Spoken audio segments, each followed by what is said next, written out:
साहित्यांगन में अपने लोकनिक स्वागत अछि। आइ हम बिहार बोर्डक 10म वर्गक मैथिली पाठ्यपुस्तकक काव्यखंडसँ एक गोट और कविता लऽ कऽ उपस्थित छी। एहि कविताक शीर्षक अछि रौदी अछि और एकर कवि बुद्धिनाथ मिश्र छथि। बुद्धिनाथ मिश्र मैथिलीक नव गीतकार छथि। हिनक जन्म मई 1949 में भेलनि समस्तीपुर जिलाक देवधा नामक गाम में। हिनक प्रारंभिक शिक्षा वाराणसी में संस्कृत शिक्षा पद्धति से भेलनि, मुदा ई अंग्रेजी या हिंदी में MA कैलनि। यथार्थवाद और हिंदी नवगीत पर हिनका PhD के उपाधि भेटलनि। ई गत 40 वर्ष से मैथिली और हिंदी दुनू भाषा में निरंतर लिख रहला अछि। तऽ आउ हम सब ई चेतना गीत बुझबाक प्रयास करी जेकर शीर्षक अछि रौदी अछि। कवि कहैत छथि,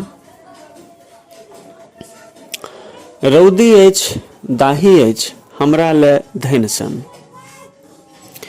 अर्थात हमरा ओहिठामक लोक, एहि देशक लोक आ विशेष कऽ मिथिलांचलक लोक बड्ड बेपरवाही सँ जीवैत अछि। करीब करीब ओ लापरवाही सँ जीवैत अछि। ओकरा कोनो मतलब नहि छैक जे कतऽ की भऽ रहल छैक, हमरा देशक की स्थिति अछि, कोन कोन समस्या सँ हमर समाज जूझि रहल अछि। ताहि सबसँ अनभिज्ञ रहैत ओ अपन जीवन बसर कऽ रहल अछि। गामक तबाही अछि हमरा ले धनि सन। कवि कहैत छथि जे गामक गाम तबाह भेल जा रहल अछि विभिन्न कारणसँ, मुदा ताहि सब देश हमरा सभक ध्यान नहि अछि। हमसभ एहि सबसँ बिल्कुल बेपरवाह छी। हम महान छी चटैत तरबा इतिहास अछि, विपदे सँ गढ़ल हमर व्यक्तिगत विकास अछि। पुस्त पुस्त सँ सूर्यक रथ जोतल लोक पर पड़ैत अछाही अछि हमरा ले धनि सन।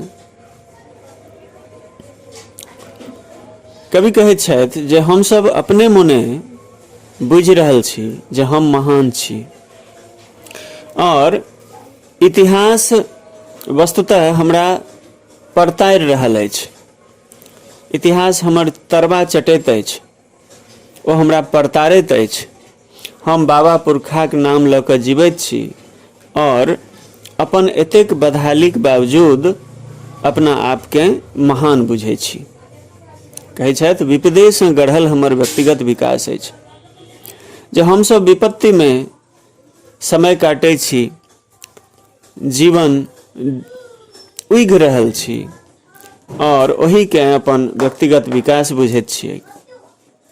पुस्त पुस्त सँ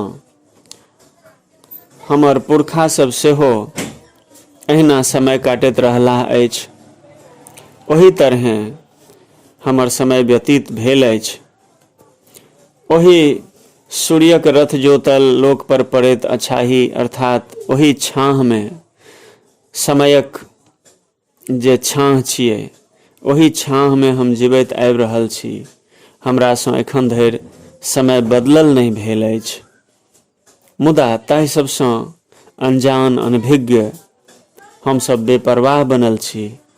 ई सब हमरा लेल किछु नहि अछि, हमरा लेल सब धनि सन।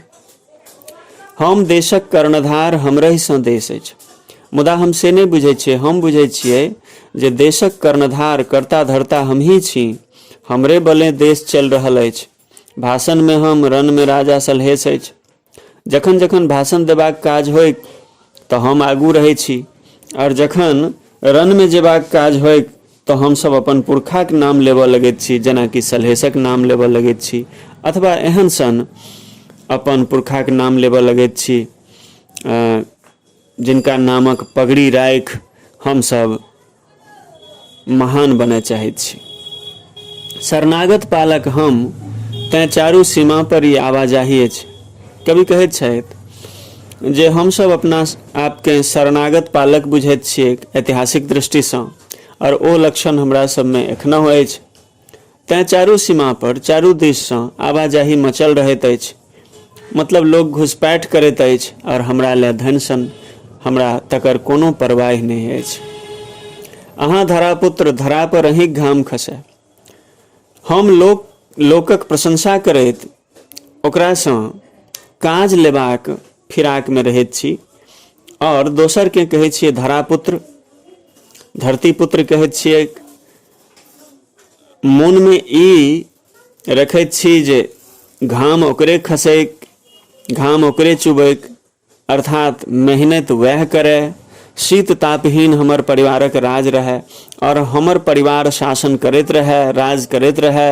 हमरा ने शीत लागे ने ताप लागे, अर्थात सर्दी गर्मी से अलग हम बचैत रही, और आराम में दिन कटैत रही, और दोसर के प्रशंसा क क ओकरासँ काज लैत रही। न्याय वह जे हमरा प्रिय हमरे हित में हो। न्यायक हमर अपन परिभाषा अछि, जे हमरा नीक लागल सएह न्याय भेलैक, जे नहीं नीक लागल से अन्याय भेलैक। और दोसर ई जे ओ हमरे हित में हेबाक चाही। सत्यक गवाही अछि हमरा लग सँ। न्याय ओहन जे हमरे हित में हुए, हमरा प्रिय हुए, और सत्यक जे गवाही होइक ओहो हमरे हित में होइक, अर्थात सत्य सेहो हमरे द्वारा परिचालित होइक। सत्य की छैक से विशेष महत्वपूर्ण नहीं, विशेष महत्वपूर्ण ई छैक जे हमर हित कथी में अछि, और ओही अनुरूप हम सब सत्य के सेहो परिभाषित करे चाहैत छी। हम सब एतेक पतित भ गेल छी, हमर मानसिकता एतेक क्षुब्ध भ गेल अछि, एतेक पतित भ गेल अछि।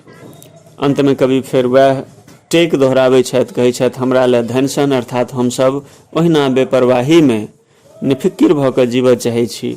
हमरा सबके कोनो चिंता फिक्र नहीं अछि। देश समाजक स्थिति कतबो खराब होइत जायक, तऽ वस्तुतः कवि एहि गीतक मादे समाज में ई संदेश देबय चाहै छथि जे हमरा सबके आब चेतबाक चाही, चेतबाक समय आबि गेल अछि, और तखने समाजक स्थिति बदल सकैत अछि। हमरा लगैए इहो रचना अपने सब नीक जकाँ बुझि गेल हेबै। तऽ आइ एतबे, बहुत बहुत धन्यवाद।